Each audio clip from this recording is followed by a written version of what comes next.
इस वक्त आप आराम से बैठकर यह वीडियो देख रहे हैं, लेकिन जरा एक पल के लिए सोचिए दोस्तों, जिस जमीन पर आप बैठे वह कभी 8,500 डिग्री सेल्सियस से भी ज्यादा तापमान पर पिघली हुई आग का समंदर थी, और यही धरती लाखों सालों तक पूरी तरह बर्फ की मोटी चादर से ढकी हुई भी रहेगी। दोनों बातें सच हैं, और आज के इस छोटे से सफर में हम 450 करोड़ साल पुरानी कहानी को आसान और दोस्ताना अंदाज में समझने वाले हैं। तो चलिए दोस्तों स्टार्ट करते हैं। कहानी शुरू होती है आज से करीब 4.6 अरब साल पहले, जब हमारा सौरमंडल मौजूद ही नहीं था। जहां आज सूरज चमक रहा है, वहां गैस और धूल का एक विशाल बादल फैला हुआ था, जिसे वैज्ञानिक सोलर नेबुला कहते हैं। पास ही किसी विशाल तारे के अंत में हुए सुपरनोवा विस्फोट ने इस धूल और गैस को झकझोर कर रख दिया। उसी झटके से यह बादल सिकुड़ने लगा। धीरे धीरे गुरुत्वाकर्षण यानी ग्रेविटी ने इन कणों को एक दूसरे की ओर खींचना शुरू किया। छोटे छोटे कण आपस में टकराकर बड़े पत्थर बने, फिर उल्का पिंड बने और फिर विशाल पिंडों में बदलने लगे।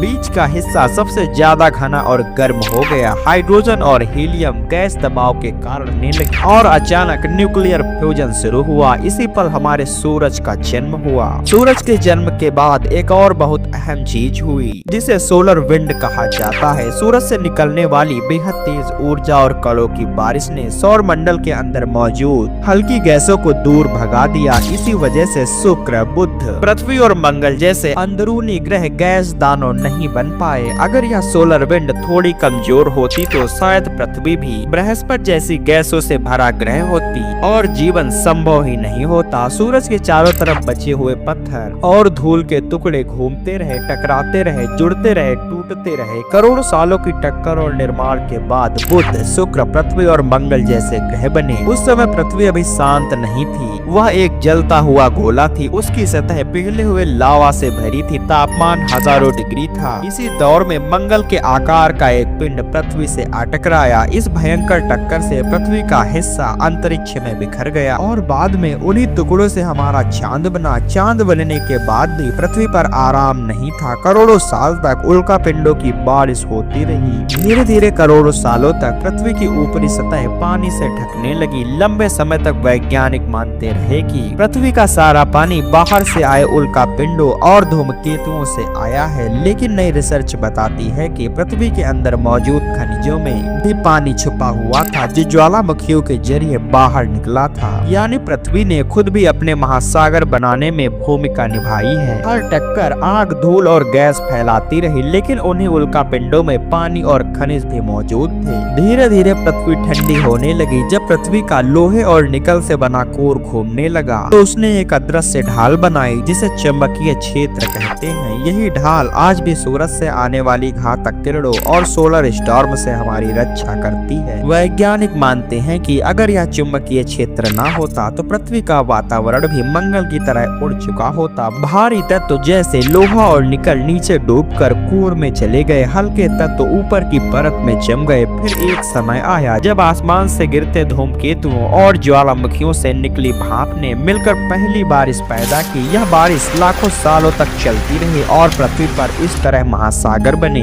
अब धरती पर पानी था, लेकिन जीवन अभी भी दूर था। गहरे समुद्र में ज्वालामुखी विंड्स के आसपास रासायनिक प्रतिक्रियाओं ने पहली बार सूक्ष्म जीवों को जन्म दिया। लाखों सालों बाद एक वक्त ऐसा आया जब पृथ्वी की ऊपरी सतह पानी से भर चुकी थी, लेकिन फिर भी उस समय पृथ्वी की ऊपरी सतह सुरक्षित नहीं थी। सूरज की खतरनाक पराबैंगनी किरणें सीधे जमीन पर गिरती थी, क्योंकि तब तक ओजोन परत पूरी तरह नहीं बनी थी। ऐसे में समुद्र की गहराई जीवन के लिए एक सुरक्षित जगह थी। गहरे समुद्र में मौजूद ज्वालामुखीय विंड्स से गर्मी और रसायन निकलते थे, जो ऊर्जा का स्रोत बनते थे। यही वजह थी कि जीवन ने सबसे पहले समुद्र की गहराई में जन्म लिया, जहां वह बाहरी खतरों से बचकर धीरे धीरे विकसित हो सका। यह बहुत साधारण जीवन था, एक कोशिका वाले जीव जो खनिज और रसायन से ऊर्जा लेते थे। करीब 250 करोड़ साल पहले कुछ सूक्ष्म जीवों ने सूर्य की रोशनी का उपयोग करना शुरू किया। इसे ही प्रकाश संश्लेषण कहते हैं। ये कार्बन डाइऑक्साइड डाइऑक्साइड लेते हैं और ऑक्सीजन छोड़ते हैं। धीरे धीरे वातावरण में ऑक्सीजन बढ़ने लगी। यह घटना ग्रेट ऑक्सीजन इवेंट कहलाती है। ऑक्सीजन बढ़ी तो लोहे के साथ प्रतिक्रिया करके पृथ्वी की सतह लाल होने लगी, आकाश बदलने लगा, ओजोन परत बनने लगी, जिसने सूरज की खतरनाक किरणों को रोकना शुरू किया। लेकिन प्रकृति शांत नहीं रही। धरती की टेक्टोनिक प्लेटें खिसकती रही, कभी महाद्वीप जुड़े,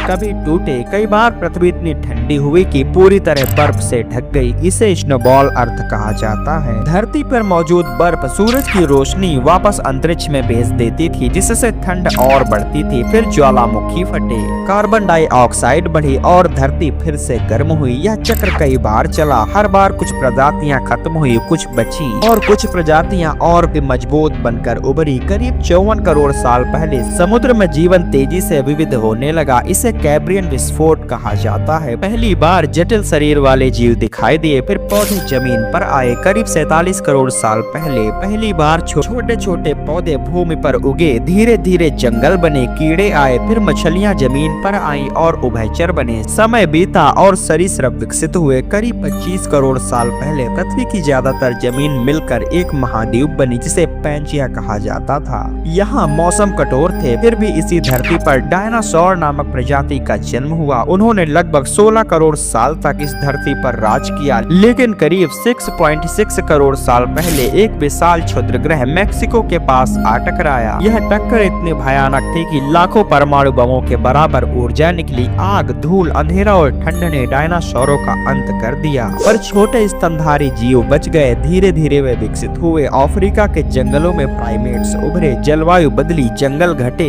कुछ प्राइमेट्स ने सीधा चलना शुरू किया, हाथ मुक्त हुए, दिमाग बड़ा हुआ। लाखों साल बाद होमो सैपियंस उभरे, यानी हमने आग का आविष्कार किया, भाषा बनाई, खेती सीखी, सभ्यताएं बनाई, पहिया, धातु विज्ञान, उद्योग और सब कुछ हजारों सालों में विकसित किया। 450 करोड़ साल की इस यात्रा में पृथ्वी ने आग भी देखी, बर्फ भी देखी, 5 बड़ी महाविलुप्तियां भी देखी। लेकिन जो बदलाव इंसानों ने पिछले 200 सालों में किए हैं वह बेहद तेज। कार्बन डाइऑक्साइड बढ़ रही है, ग्लेशियर पिघल रहे हैं, समुद्र का स्तर बढ़ रहा है। हम इस ग्रह की सबसे समझदार प्रजाति हैं, लेकिन क्या हम सबसे जिम्मेदार भी बन पाएंगे? याद रखिए दोस्तों, पृथ्वी हमारे बिना रह सकती है, लेकिन हम पृथ्वी के बिना नहीं। यह कहानी सिर्फ हमें अतीत की ही नहीं, यह भविष्य की भी चेतावनी है। भविष्य में पृथ्वी कैसी होगी? क्या फिर कोई बड़ा परिवर्तन आने वाला है? जानेंगे हमारी अगली वीडियो में। तो दोस्तों, अगर आपको यह सफर पसंद आया हो तो वीडियो को लाइक करके शेयर और चैनल को सब्सक्राइब जरूर करें, क्योंकि कहानी अभी बाकी है। धन्यवाद।